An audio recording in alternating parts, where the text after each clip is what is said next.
ज्योतिबा डोंगरावरील चैत्र आणि श्रावण षष्ठी यात्रा मोठ्या उत्साहात साजऱ्या होतात. या यात्रेसाठी महाराष्ट्रासह इतर राज्यातून लाखो भाविक डोंगरावर येतात. तसंच वर्षभर ज्योतिबाच्या दर्शनासाठी भक्तांची गर्दी होत असते. डोंगरावर येणारे भाविक आणि दुकानदार सर्रास प्लास्टिकचा वापर करतात. मोठ्या प्रमाणात प्लास्टिकचा वापर झाल्यानं डोंगरावर मोठ्या प्रमाणात कचरा निर्माण होतो. यावेळी जागोजागी झालेल्या कचऱ्यामुळे डोंगरावरील नागरिकांना आरोग्याच्या समस्या भेडसावत आहेत. या अनुषंगानं डोंगरावरील प्लास्टिकचा वापर कायमस्वरूपी बंद करण्यासाठी प्रशासनानं भरारी आणि जप्ती पथक स्थापन केलंय. या जप्ती पथक फलकाचं अनावरण मान्यवरांच्या हस्ते नुकतंच करण्यात आलं. यावेळी बोलताना पन्हाळा पंचायत समितीच्या गटविकास अधिकारी सोनाली माडकर यांनी ज्योतिबा डोंगर प्लास्टिक मुक्त करणे हीच खरी ज्योतिबाची भक्ती असून ज्योतिबा डोंगर प्लास्टिक बंदीसाठी उचललेलं हे पहिलं पाऊल आहे. यासाठी भाविक, व्यापारी आणि दुकानदारांनी सहकार्य करण्याचं आवाहन पन्हाळा पंचायत समितीच्या गटविकास अधिकारी सोनाली माडकर यांनी केलंय.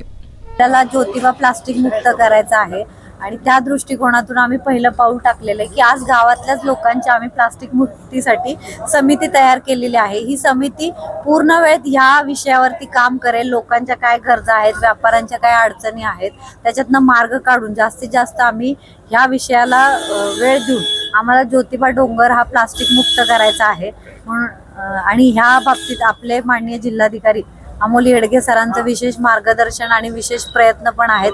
तसे आमचे जिल्हा परिषदचे CO माननीय कार्तिकेयन सर हे पण याबाबत आग्रही आहेत.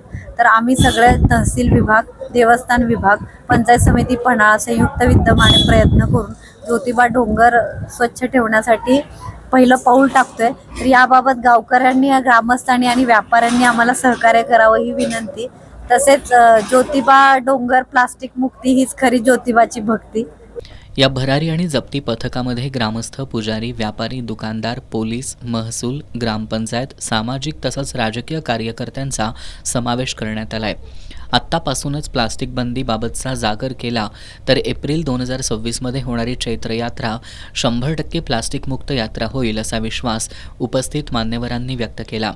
यावेळी नायब तहसीलदार संजय वळवी, पश्चिम महाराष्ट्र देवस्थान समितीचे सचिव शिवराज नाईकवाडे, उपअधीक्षक आप्पासाहेब पवार, सेवानिवृत्त पोलीस उपअधीक्षक RR पाटील, तालुका वैद्यकीय अधिकारी शैलेंद्र गायकवाड, वाहतूक पोलीस निरीक्षक नंदकुमार मोरे, अन्न प्रशासन विभागाचे विजय पाचपुते, प्रशासक अभिजित गावडे, तलाठी मोनाली चव्हाण, सहाय्यक गटविकास अधिकारी शिवाजीराव पवार, ग्रामविकास अधिकारी विठ्ठल भोगन यांच्यासह प्लास्टिक बंदी भरारी आणि जप्ती पथकाचे अध्यक्ष, कार्याध्यक्ष, उपाध्यक्ष, सर्व सदस्य, ग्रामस्थ आणि पुजारी उपस्थित होते.